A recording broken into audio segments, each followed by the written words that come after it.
Here's why I think Patek Philippe is potentially no longer the greatest brand in the world anymore. So let's get right into it.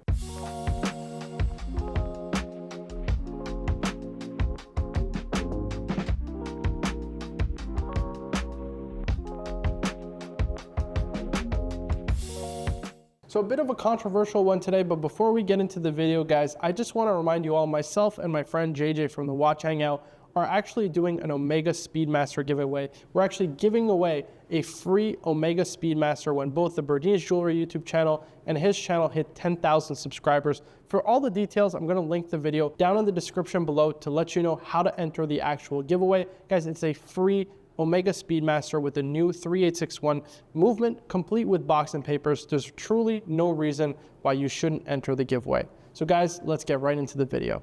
So definitely a hot topic if I'm going to claim that Patek Philippe is no longer, or potentially no longer, the best brand in the world. But let's start off by giving a little bit of history and context as to why Patek Philippe is known today as what I believe to be the most prestigious brand in the world, certainly in the eyes of watch collector, as potentially the best brand in the world. And that really starts, I would say, in the mid to late 1900s, where they were creating some of the most important timepieces, specifically when it came to wristwatches. Of course, you can go back to the early 1900s when they were creating some earth-shattering watches, things like perpetual calendar chronographs, and of course minute repeaters, and all that kind of good stuff within wristwatches, of course, which hadn't been seen, but they were really the first brand to kind of come out the gate and really serially produce especially grand complications in wristwatches. And that's really what helped solidify Patek Philippe just in terms of actual watchmaking prowess. Now, of course, in the eyes of watch collectors, secondary market results does definitely matter and influence, I would say, the overall prestige of a brand, particularly when it comes to the resale value of watches. It's just part and parcel, especially of the watch industry today, where it may not have played such a significant role in the past, but it is certainly an important factor in today's market. Now, Patek Philippe owns the record for the most watches, or the highest grossing watches sold at auction. As a matter of fact, 9 of the top 10 highest grossing watches sold at auction are actually Patek Philippe wristwatches, the lone one being, of course, Paul Newman's Daytona, which sold for almost $18 million, of course, in that incredibly well-known Philips auction.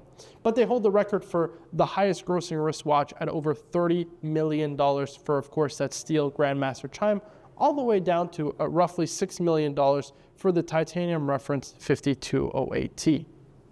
Now, their overall prestige, especially due to resale value, I think was certainly amplified with what we saw in the post-COVID era, or the COVID market as we called it, where essentially we saw the incredible craze for Patek Philippe wristwatches, namely, of course, in their sports watch collection, in the Nautilus and the Aquanaut, but a rising tide helps to raise all ships, as the expression goes. And of course, that had a huge influence with respect to their grand complications and even their dress watch lines, from the Calatravas to the World Times, the annual calendars, their perpetual calendars, which were always kind of the, I would say, less influential or less collectible models in the eyes of most watch collectors, despite having all the merits of ownership, I would say, even over a Nautilus or an Aquanaut, but certainly sold for less on the secondary market. And of course, those grand complications, which are the most collectible from Patek Philippe. Now, of course, all of those factors contributed to Patek Philippe becoming the world-renowned brand that it is today, and I would say has, without question, probably one of the most important influences outside of Rolex in the watch industry. They are, without question, a market mover, a market shaker,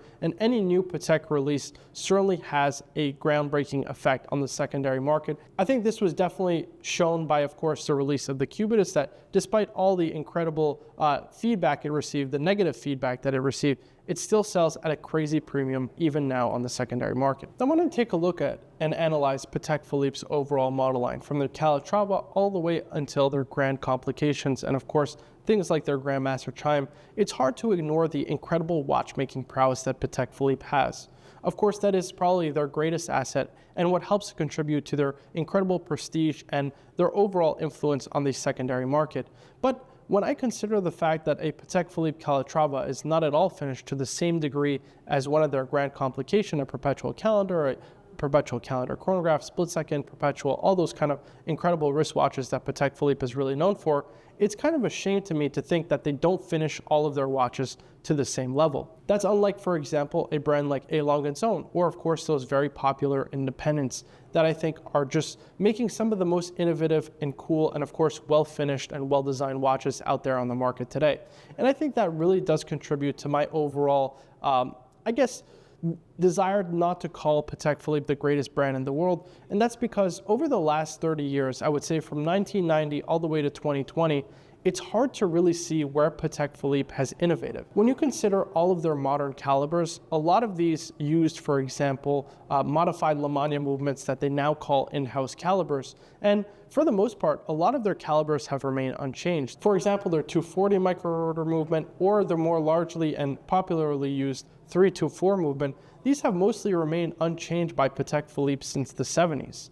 And of course, if you consider the fact that overall the innovation at Patek Philippe has been pretty stagnant over the last couple of years, the last kind of major release being in 2016 with the release of the Grandmaster Chime, it's hard to ignore just how much strides independent watchmaking has made when it comes to innovating and pushing the boundaries of what can be done within a wristwatch. Brands like Greubel Forsey, MB&F, and of course the likes of Vianney Halter, FP Journe, and all these incredible independent watchmakers, de Béthune of course, creating this incredible proprietary technology and making designs and forms that are just unseen in the watch industry today, which are just, I think, to a certain extent, putting Patek to shame when it comes to ingenuity and overall innovation. I think that's definitely one of the factors that plays an important role in me thinking that Patek Philippe just no longer has that status as being one of the best brands in the world. Now, the main factor of all of these brands, these independent watch brands, is that they'll finish and put the same attention to detail in their entry-level lines like they will their highest selling model lines. Right, a Greubel Forsey entry-level watch is finished to the same standard as a handmade one, for example. And I think that's definitely something that's important and that's lacking in Patek Philippe, and that really is a drawback from their overall collection. Again, ingenuity, innovation, and just the overall lack of, I would say, pushing the boundaries over the last 30 years has just kind of made Patek Philippe a shell of their former selves, in my personal opinion. So based on all of these factors, who do I think is the best watch brand in the world today?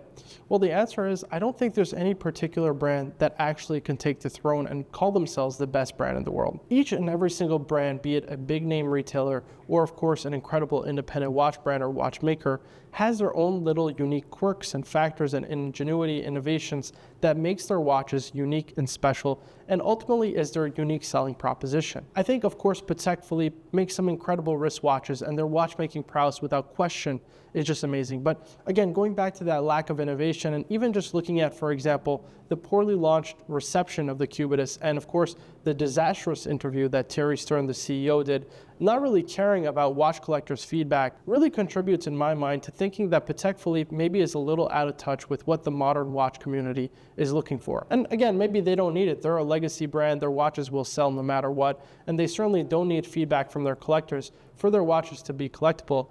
But you know, good things all come and go in stride. And of course, if you're not listening to your most important, contributing factor to your popularity, it being your customers and the people who follow and admire your brand, then I think you're certainly doing a disservice and ultimately affecting your overall position in the watch industry. So again, I don't really believe that any watch brand has the claim to be the best watch brand in the world. I think each and every brand, no matter the price point, no matter the overall, I would say, attention to detail that they bring to their watches, be it finishing, movement, ingenuity, all that kind of good stuff, I think each and every brand brings their own little flair to the watchmaking industry. In that respect, it's hard for me to really discern who is the best brand in the world. If I was to pick one, it would still certainly be Patek Philippe, and I would say there's other brands that are out there that would potentially take the claim. Brands like Greubel Forsey, brands like FP Journe, which I think are innovating far more beyond. You just look at, for example, FP Journe making over 20 calibers in a 20-year time span.